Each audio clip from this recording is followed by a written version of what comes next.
Oh yeah, there you go. It's like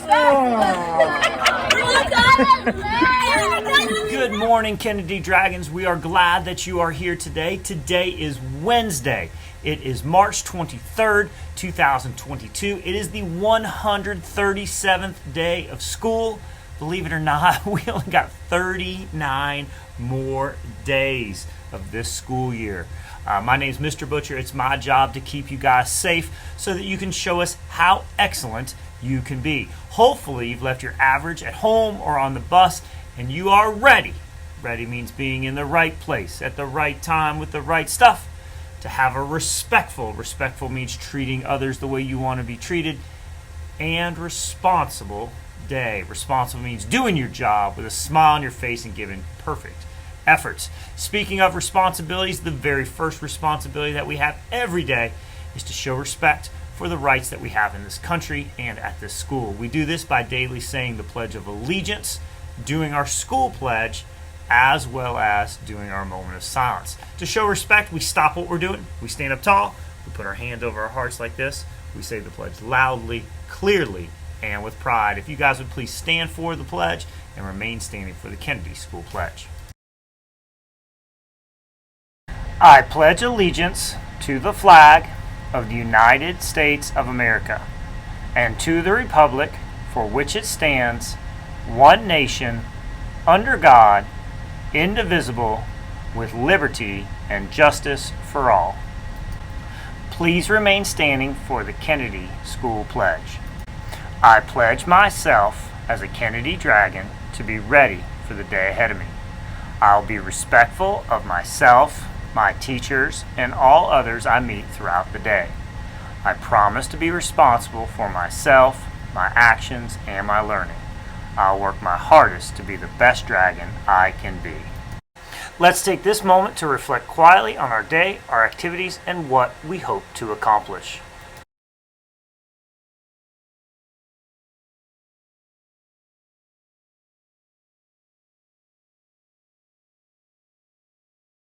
All right, our second responsibility is to try to keep each other safe by slowing down the spread of germs. How do we do that? Well, we frequently wash our hands. When we wash our hands, we want to use soap and water. If we don't have access to a sink to get soap and water, an alcohol-based hand sanitizer like this will be sufficient. When we wash our hands, we want to get all parts of our hands. The palms of our hands, the backs of our hands, our fingertips and in between our fingers, our wrists and our thumbs. When we wash our hands, we want to be doing it for at least 20 seconds. Let's model what good hand washing looks like now. Get the palms of your hands. Get the back of your hand. Get the back of your other hand. Get in between your fingers. Get your fingertips. Get your other set.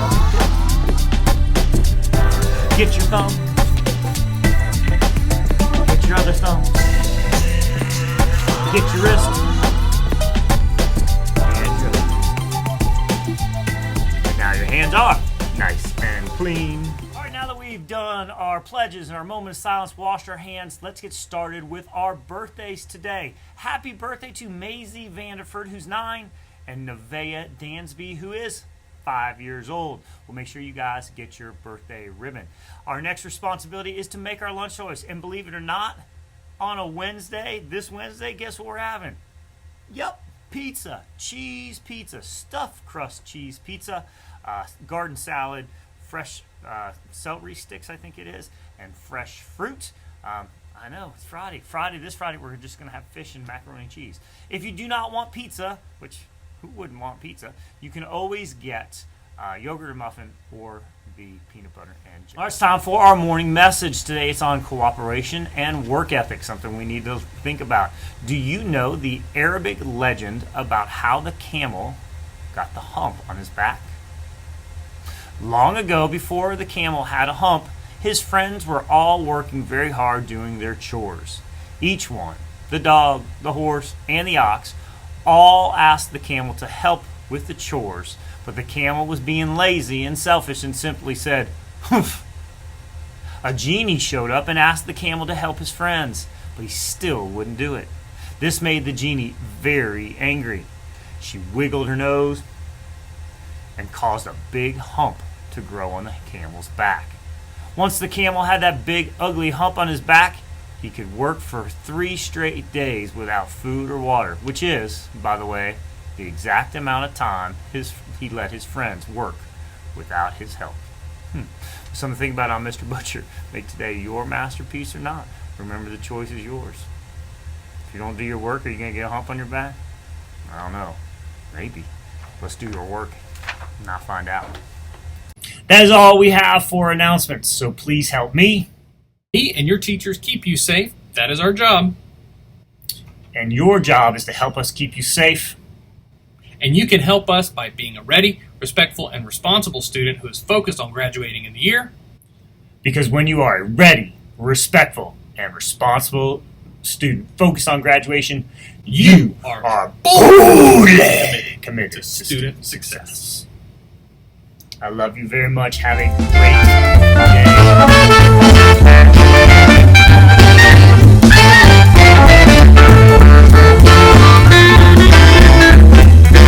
Continuing with March Madness with books. Today we have 2 more wonderful teachers bringing us 2 fantastic books. Miss Wallace with How I Met My Monster and Miss Pfister reading The Perfect Nest. Starting us off today is Miss Wallace with How I Met My Monster. This is Miss Wallace, and I am going to be reading How I Met My Monster.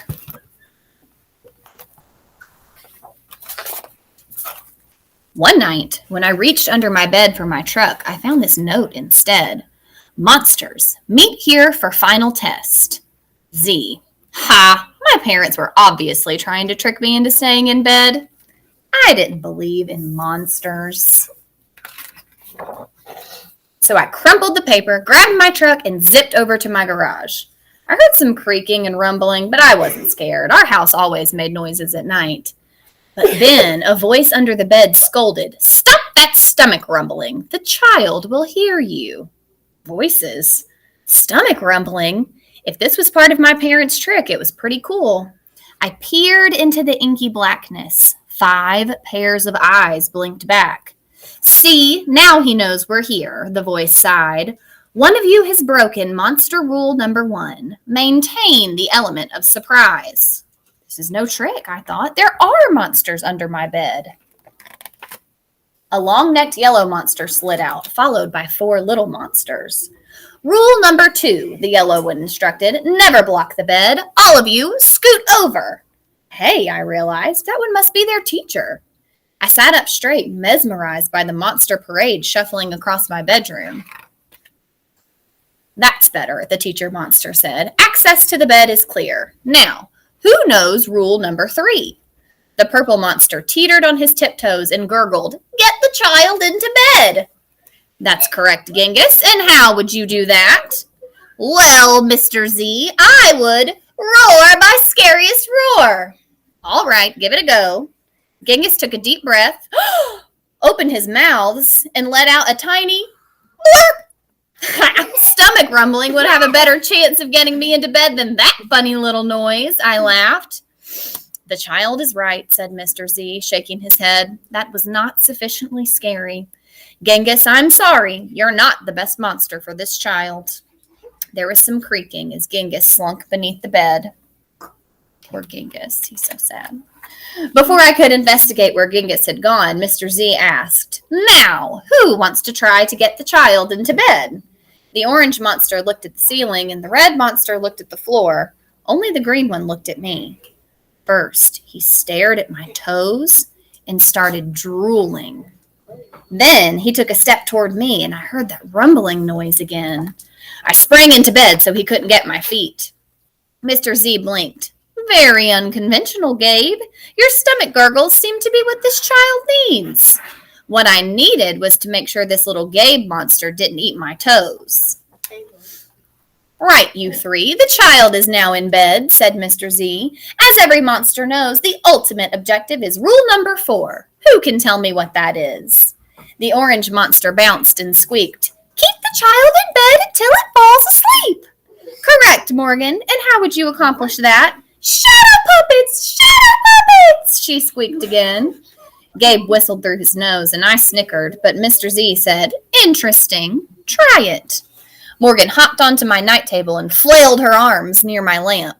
Silly shadows blobbed onto the wall, and a cloud of fluffy fur tickled my nose. Achoo! Morgan, stop at once, Mr. Z ordered. You're supposed to scare him, not make him sneeze. I'm sorry, but you're not a match either. Morgan's arms flopped to her sides, and she scuttled under my bed. There was some more creaking, and Morgan was gone. After all that sneezing, I really needed a tissue. Suddenly, a huge shadow of uncut claws loomed across my room. Awesome, I thought. Kind of scary. I froze in place. Powerful performance, Gabe, said Mr. Z. But do either of you see a problem? Oh, I know, chirped the red monster. The child is out of bed again. Correct, Abigail, Mr. Z continued.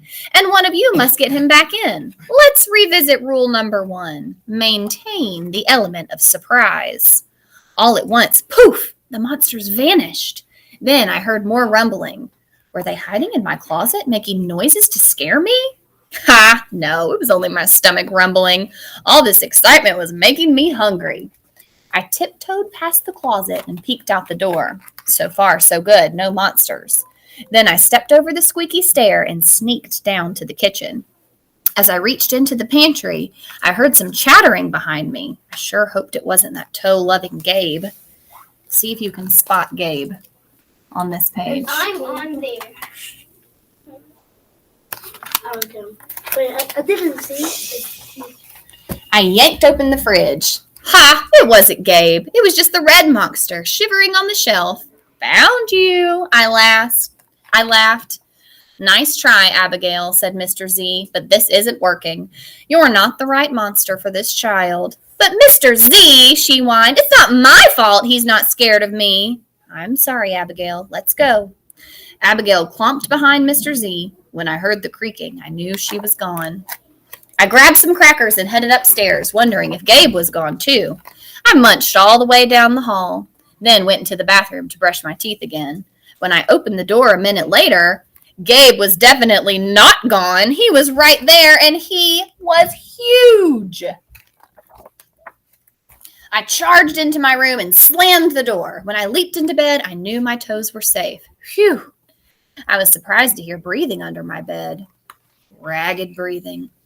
Stomach rumbling. Hey, kid, Gabe growled. Good to see ya. I pulled my covers up tight. Now, if you don't mind, I'd like to start the evening with an ominous puddle of drool. I peeked over the edge of the bed. Green ooze spread soundlessly from underneath. Then the bed quivered as Gabe unfurled his spiked tail. Well, this looks quite promising. When I heard some more creaking, I knew Mr. Z was gone. I was alone with Gabe. Gabe loomed over my bed and began sharpening his uncut claws on my bedpost. How'd you get so big? I gasped. Rule number 5, my friend, he explained. People food makes monsters grow. So thanks for the crackers. Got any toes I can munch? I scrunched in my feet so Gabe couldn't get them. This was way better than playing with trucks. No toes tonight, but you can have this, I offered, tossing a stuffed monster off the bed. Gabe dove for it. His soft, comforting snorts filled the room as he snuffled the toy. I shivered. Kid, I think this is the beginning of a beautiful friendship. No other monster can scare me like you, I giggled. Gabe was the monster for me. His snorts and ooze were perfect. I yawned, then shivered again. I was asleep in no time. Great job, Miss Wallace. And now it's time for our second book, read by Miss Pfister, and it's The Perfect Nest. Hi, boys and girls. This is Granny Pfister. This is The Perfect Nest by Catherine Friend, illustrated by John Manders.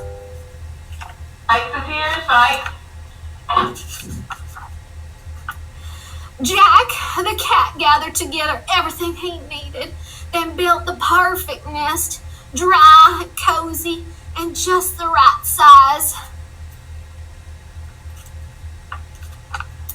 But the nest was not for Jack. With this perfect nest, he would attract a perfect chicken who would lay a perfect egg, which would make a perfect omelet for a cat like Jack. Soon enough, a chicken came along. Caramba! She cried. A perfect nest! She hopped up and laid a small egg. Then a duck waddled by. Sacre bleu! She cried. The perfect nest!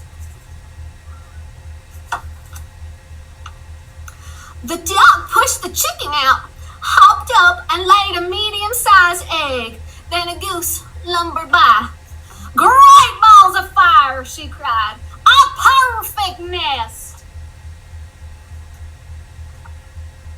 The goose pushed the duck out, hopped up and laid a large egg.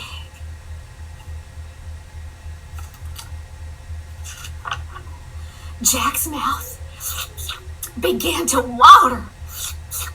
3 eggs would make 3 omelets. But then the duck leaped onto the goose's back. This is my nest. The chicken flew up onto the duck. No, this is my nest. The 3 cackled and quacked and honked, but each refused to leave the perfect nest. They squished each other for days. Each day, Jack tried to get the birds off the eggs. Fire! Fire! He cried. They didn't move. Flood! Flood! Cried. They didn't move. Wolf! Wolf! He cried.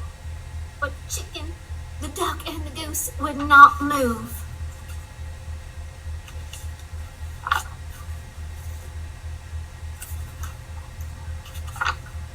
Finally, Jack stood before them. You birds are so silly. The next farm over has an even better nest, and it's empty. Why doesn't one of you use that nest? An empty nest? Cried the chicken. Without that goose to sit on my head? Caramba! Sacre bleu! Cried the duck. I am tired of smelling like the chicken. That nest is mine. Great balls of fire! Cried the goose. Out of my way! And they all flapped away.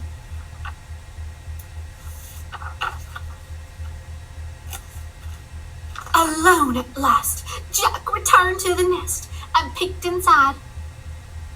He arranged the eggs neatly in a row, small for breakfast, medium for lunch, and large for dinner. Jack's stomach rumbled, but then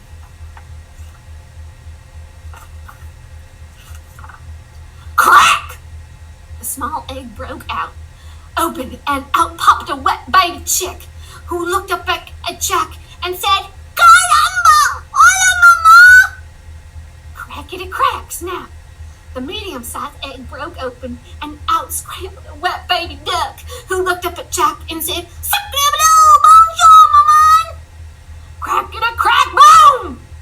The largest egg broke open, and out stepped a wet baby goose, who looked up at Jack and said, Great balls of fire! Howdy, ma!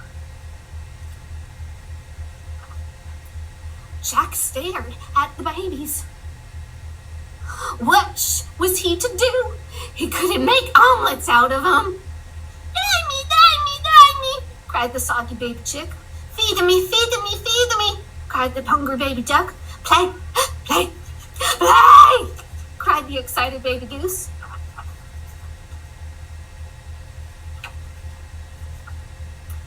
Jack hid in the barn. The 3 babies found him. He hid in the woods. The 3 babies found him. Jack hid under the tractor. The 3 babies found him and dragged him back to the nest.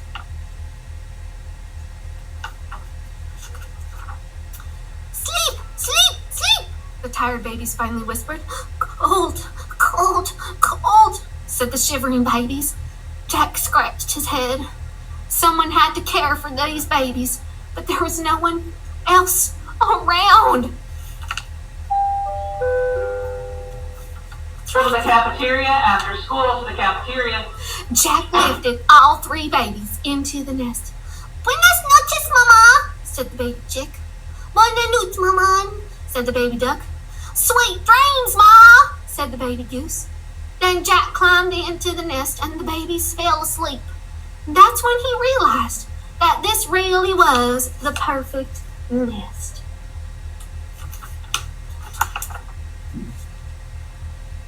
The end. So there you go. 2 more difficult choices, but vote now.